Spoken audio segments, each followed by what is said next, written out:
Welcome back to another Bar by Bar. It's April 29th, and we've seen some explosive moves over the last 2 weeks. From headline-driven squeezes to sharp mean reversions, this Bar by Bar is all about news trades, reversion trades, and combinations of the two. These are the types of trades that punish hesitation, reward quick thinking, and sharp tape reading.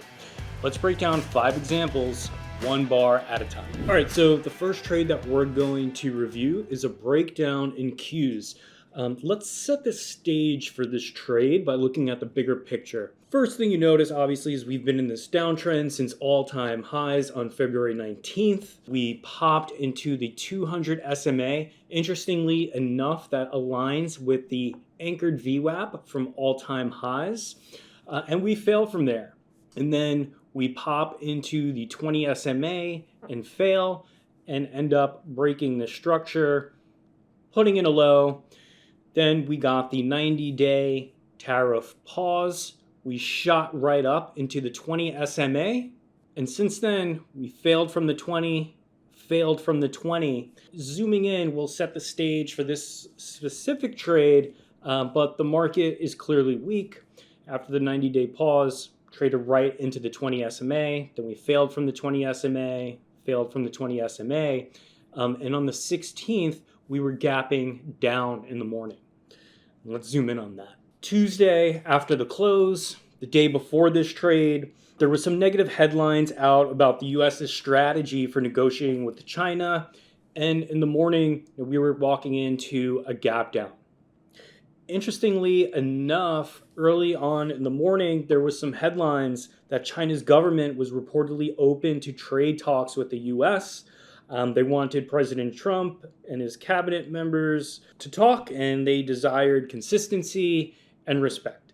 So, China's government saying that they're open to trade talks, and we see this push, the 4 a.m. pre-market open, and by 10 a.m., we fade that entire move. After, we sort of had that negative headline on China talks on Tuesday after the close. We open up at 4 a.m. The market reacts to China willing to talk, willing to negotiate. We pop, and then by 10 a.m., we fade that whole positive headline.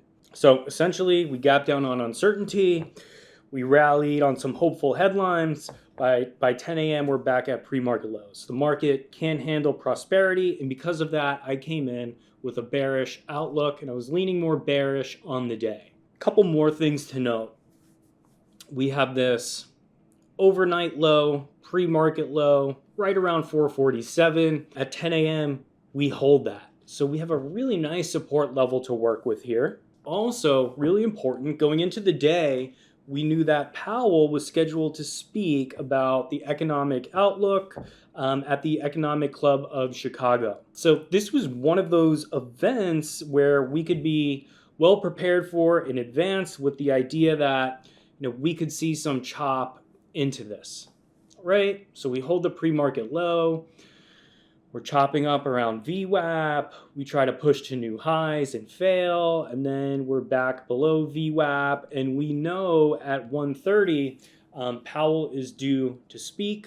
And in general, when there's like a potential market moving event that we could be prepared for, that we know about, and it's in the middle of the day, I personally tend to be more hands-off into that event, just thinking that big money and people that are really going to move the market, they might be waiting, to hear the comments or whatever it is before making any big decisions. And that's sort of what happened, right? We traded down into that overnight low, pre-market low, and held it, and then pushed off of it. And I'm just thinking, all right, this is probably going to be a hands-off day. We couldn't break down, or a hands-off day at least until Powell speaks. Okay, so that sets the stage there. 1:30 starts to roll around. I have my Trade the News squawk up. I'm also watching Powell on YouTube Live. This actually set up a really, really simple breakdown trade. We have this 447 pre-market low support. Now it's the opening range low, intraday low. I'm sitting there at my desk waiting to hear what Powell has to say. Also just thinking, We held, we were able to reclaim VWAP and hold above VWAP, tried to make new highs, failed. Now we're holding back below VWAP into Powell's comments. And again, we have that nice confluence at that 447 level from the overnight low, pre-market low, and intraday opening range low. So I'm sitting there and I hear Powell's comments. First I hear on the squawk, Powell say, U.S. economy remains solid despite heightened uncertainty and downside risks. Then I hear growth likely slowed in Q1 2025 compared to last year's pace. All right, nothing too negative yet. And then it starts to get a little more bearish. He says the administration's policies are still evolving with highly uncertain effects. Okay, we know about that. And then he says larger than expected tariffs likely mean higher inflation and slower growth. And then he says economic impact of tariffs is likely larger than initially expected. And the market really did not like that. And we just get this really clean breakdown through that 447 level. I am hitting the bids. I'm hitting the bids.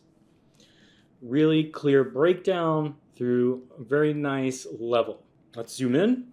So we see that high volume break through that 447. And that ends up being the second highest volume bar of the day. Perfect confirmation on that high volume breakdown. And then we consolidate below that level and the 9 EMA acts as resistance. And then we trade to new lows. Now we're going to pull up the NASDAQ tick on the right hand side just to showcase how I use the tick for these trades, taking profits and getting into new trades and even flipping my position. So I'm holding my position and we get our first negative 1,000 tick since the breakdown.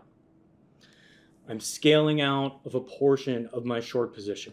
We pop up into the 9 EMA and fail, and we're trading lower into a negative 1,200 tick, and I'm covering more of my position. And then we pop, we start to break and hold over that 9 EMA, eventually fail, and I'm covering more of my position. Now we have a breakdown, we have 1 leg down, 2 legs down, and 3 legs down, and I'm covering into the deep negative 1,000 ticks.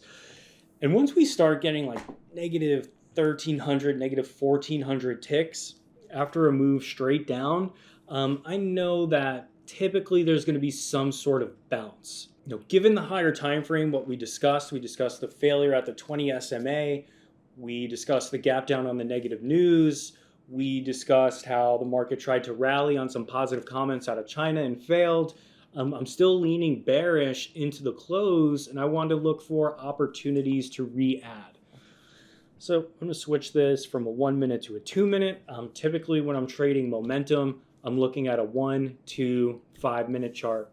So switch over to the 2, and we go from a negative almost 1,400 tick, which is really, really extreme, and then we revert back to 600 in the tick, where we've sort of been struggling for all day. Never really got above a 600 tick. So I want to look for opportunities to re-short as we start to get up into this 600 zone in the tick. So I start to slowly scale into a short as we're getting into that 600 territory in the NASDAQ tick. And we pop into the 21 EMA. And this is the first test of the 21 EMA since this breakdown. And if we're going to have a second leg lower, this is really the area we should fail from. You'll see like on the 5 minute chart, that aligns with the 9 EMA. So we're getting the first pop of the 9 EMA. On the 5 minute chart and on the 2 minute chart, that aligns with the 21 EMA. And I really like that. If I think that the stock is going to have a second leg lower, that's usually a good spot for me to add back to my position.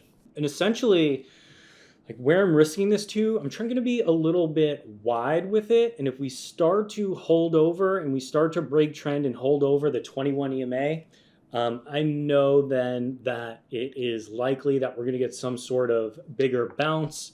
When I think that there's going to be a second leg lower, that's usually a really great spot to add back or reposition or put on a position if I miss that first leg. So you see we're getting those 600 ticks into the 21 EMA. I'm adding back to my short, and we can just draw like a little simple line here.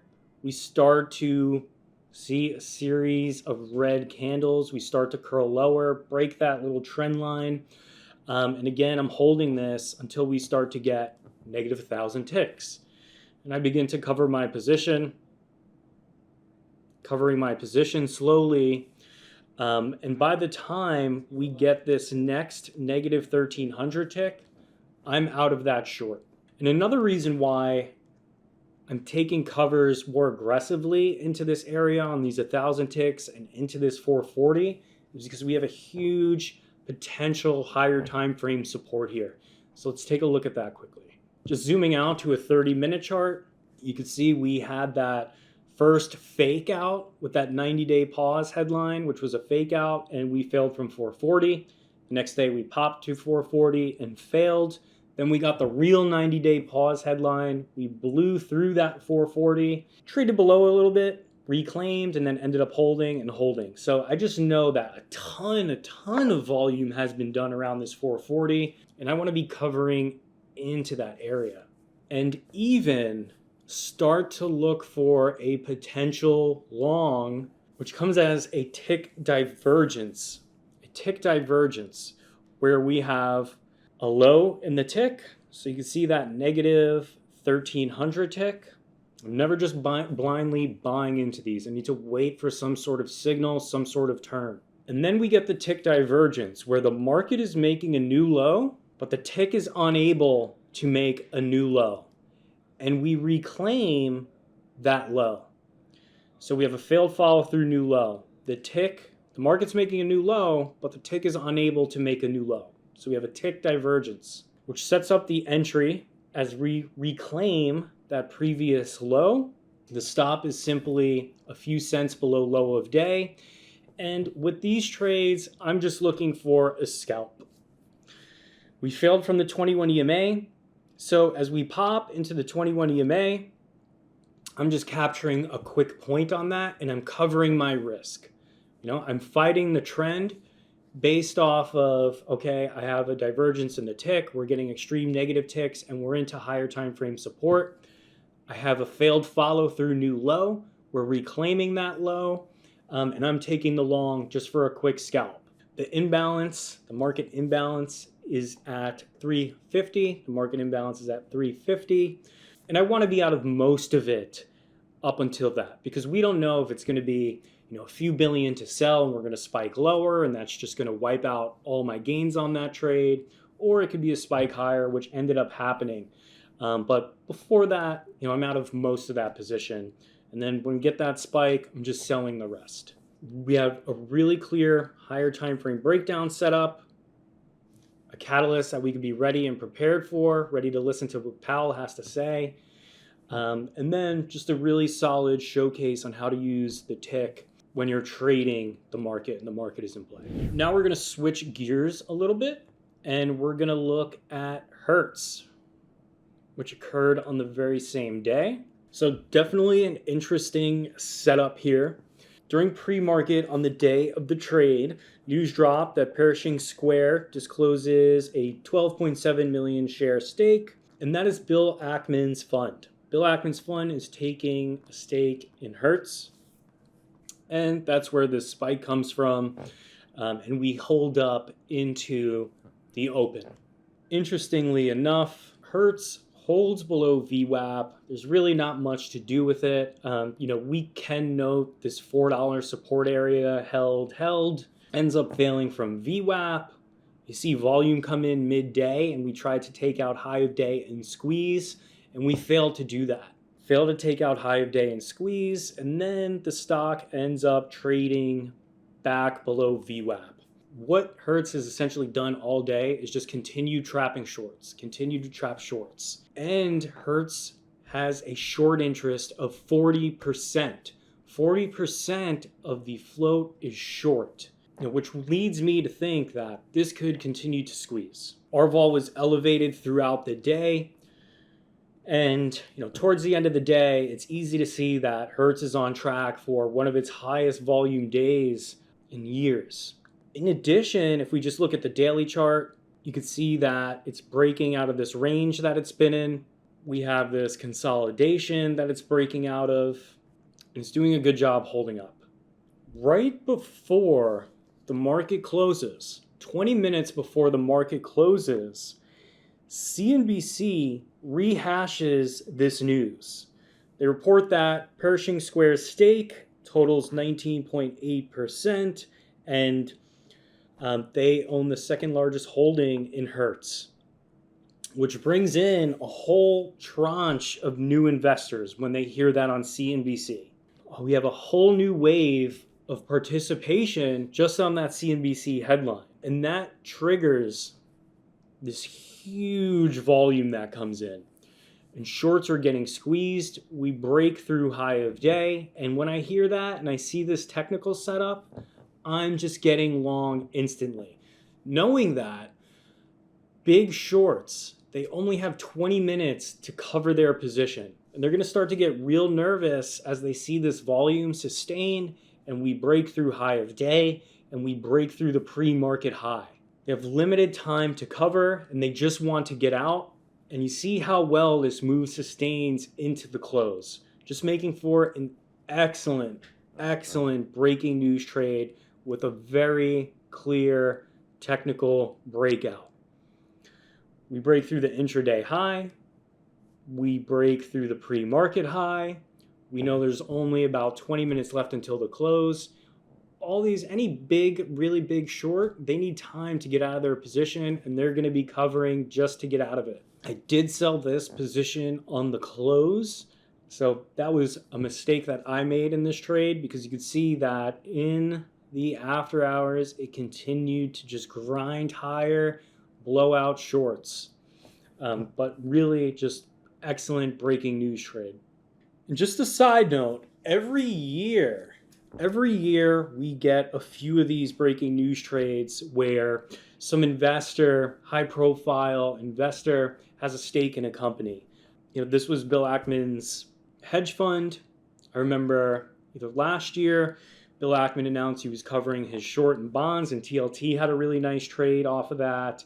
I remember last year, Carl Icahn announced a stake in Caesars. That ended up being a really great trade. So, when these high-profile investors take stakes in companies, they usually lead to really excellent trades, and they happen a few times every year. Next up, I want to get into this GLD mean reversion trade. As we know, gold is a safe haven asset. People buy when they're nervous, whether that's about trade wars, inflation, war, recession, and we have all of that going on right now, right? So you see that gold has just been slowly grinding higher for quite a while now. Price action changes a bit, right? We just have this slow, steady grind higher. And then over the last 20 days or so, price action changes. We start to get an acceleration, and we're starting to see larger gaps. Just visually, we're in a slow grind, and then we start to go parabolic. We start to get an explosive move higher, which just looks much differently than the price action that we've seen, over the last 8 months or so, year or so. Going into Monday, the 21st, we were gapping up, but I wasn't that interested in the short yet because we were coming out of an inside day. So we had a series of gaps. Gold held, gapped up again, held, and then put in an inside day. So price was able to digest. Those gains. On that Friday, the 17th, we tried to take out Thursday's low and reclaimed. So essentially we have on Monday a breakout from an inside day, which I think just devalues the setup a little bit. So going into the day of the trade, which was Tuesday the 22nd, we get a really nice signal in the overnight session and pre-market session, which I want to talk just a little bit about. So you can see these levels that I have marked here. We have this 314, which on Monday, held once, twice, 3 times, 4 times. And then in the overnight session, gold climbs higher. Gold climbs higher. And by the open, it faded that move. And gold is trading back at its prior day's close. And this is often a really great signal when you're looking for mean reversion. You get the overextension on the daily chart, and then you see either after hours or the pre-market, it looks like it's going to continue to climb higher. It looks like it's going to gap up. And then by the open, all that overnight and pre-market action fades, and we're opening up at inside the prior day's range, or even near the prior day's close, or near the prior day's low. That historically over the last year to 2 years has been a great signal that it's time for the reversion setup. When those overnight gains or pre-market gains can't sustain, and we're pushing back down to previous day's levels. So just knowing that from studying these setups, I'm looking for the reversion trade. Off the open, we get an opening drive to the downside on high volume. So now I'm getting confirmation intraday that today is probably the day. We break through the previous day's high, we break through the previous day's close, and we trade into that 314. We trade into that 314 support from the prior day, and we bounce off of there. Now, this trade did take me a couple of attempts, which is okay when you're game planning for that. Gold and commodities are typically very tricky traders, and more often than not, you're going to need to give them multiple attempts, so I am planning for that. First attempt was the VWAP continuation. We get a pop into VWAP, pop into the previous day's high, and we turn. And I'm shorting that, and then I get stopped out. And now I know I need to be patient, and I need to wait to see what happens. Still watching it closely. I still love the setup. We tried to, you can see I drew this little trend line here. Don't want to fight it as long as it's holding that trend line. We tried to hold back over yesterday's high, and then we fail and we start to break that trend line. Now I'm feeling better about the short, and I start to short. We pop back into yesterday's high, and I'm adding to my short. And then we start to roll over into that 314 area. And I'm starting to cover the position just in case we don't break down. I'm covering the add, and I'm left with my core position, which I started shorting in here, added on the failure of yesterday's high, and I'm starting to just cover just a little bit into that 314. Pop back into VWAP and fail. I'm starting to add to the short again. We pop back into VWAP, and then we get this hard failure on volume where the tape looked completely different. And then there was a headline. Treasury Secretary Bessent sees de-escalation with China, says the situation is unsustainable. We know that gold is a safe haven asset. People buy it when they're nervous. Markets rush into gold when they're scared. And clarity, when fear fades, and there's some clarity and some confidence back in the market, investors will rotate out of safe haven assets such as gold and back into riskier assets like growth. So we get the volume on that. And in my mind, I'm saying this trade is going to work now or never. This is the moment that I've been waiting for this trade.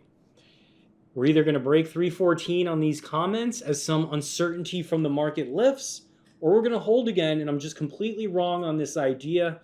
And now it's time to go all in on the trade. I'm adding to my short, and in addition to that, I'm buying 314 puts that expire the next day. So gold has both Wednesday and Friday expirations. Wednesday expirations were introduced to give traders more control around macro events like CPI, which is only on Wednesdays. So we have a Wednesday weekly expiry, and then we have the traditional Friday expiry. And I'm just hammering into those 314 puts versus just the high of this candle where the Sense comments came out. So the on-change price from those comments. We hold that 314, but I'm being patient.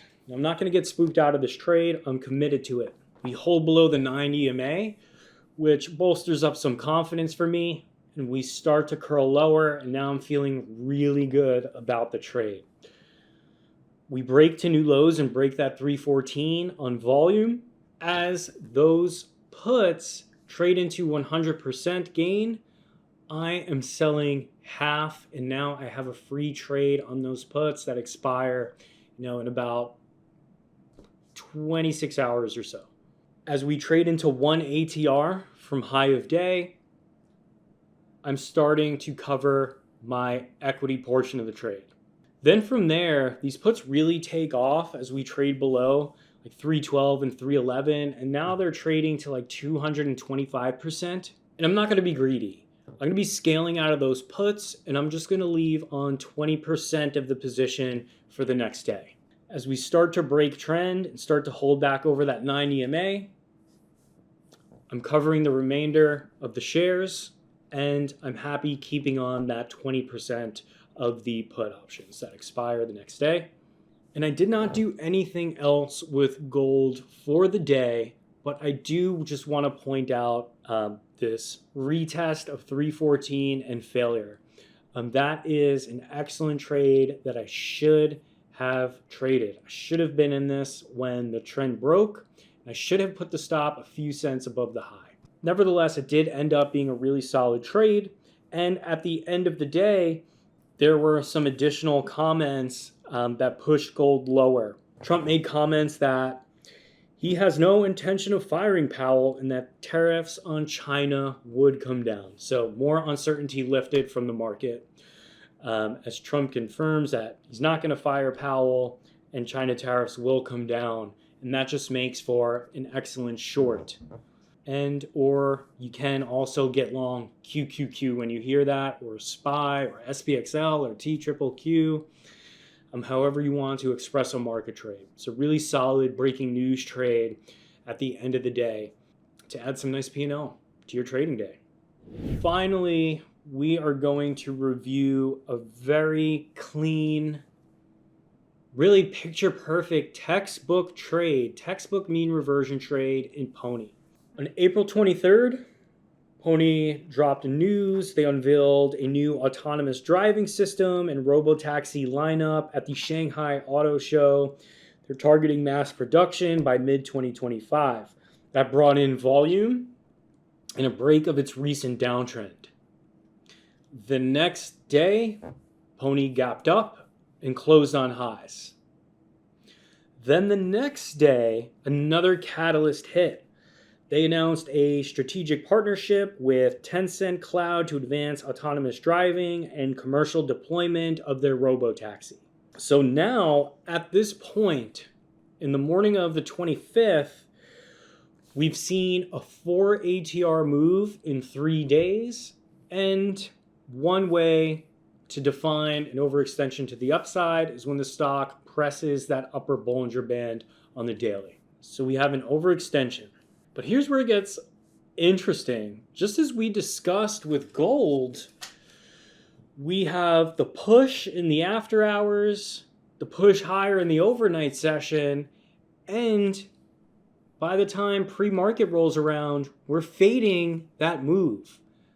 So very similar to gold, even though this stock and gold have absolutely nothing to do with each other, we're seeing that signal play out where that after hours move and overnight move are unsustainable, and we pull back by the time pre-market rolls around, signaling to us that the stock could be ready for a pullback or a mean reversion short. Then they drop that Tencent announcement in the pre-market, which pushes the stock back up towards that overnight high. And this setup This is one of the easiest and best ways these mean reversions could set up. When off they open, they push into like that clear resistance level. So we have the overnight high and the pre-market high. You can see the volume that comes in as we test those levels, and the tape just pauses up here. This is where tape reading skills really come in handy. And if you're using Trader Sim, I would challenge you to go back and watch this tape up here. No momentum coming in through that overnight high and pre-market high. And as soon as I see this tape stall and we fail from there, I'm getting short in the 960s, risking just a few cents above that high. So an extremely clean, extremely nice risk reward trade there. As we pop and start to fail, which could be a lower high, I'm adding to my short on this pop. We break lows on volume and consolidate, and I'm adding to my short into this consolidation. We get the breakdown of that consolidation. We respect the 9 and 21 EMA. You can see that a little bit cleaner on the 2-minute. As we break down again, I am adding to my short again. Because this is a mean reversion short, it's a textbook short, extremely nice higher time frame daily, and it is working perfectly intraday. Everything that is supposed to happen is happening. We're failing from the pre-market high and overnight high. We're trying to pop back above VWAP, and we can, and we roll over and break lows. We're consolidating below the opening range low. Following that final add, we just want to stick with the trend. The setup is working absolutely perfectly. It's not doing anything wrong at all, and it is trading super heavy and is trading super clean. Now I'm waiting for some levels to hit. We trade into $8 and we try to hold $8, so I'm going to cover just a small piece of the position. We fill the gap, trade into the prior day's close, and we try to hold the prior day's close, and I'm covering that position. And then finally, we get the break in the trend, clear trend break, first close over the 9 EMA, and I'm covering the remainder of my position. So we have a really clean overextension to the upside on the daily chart. And essentially we have a sell the news event with that PR.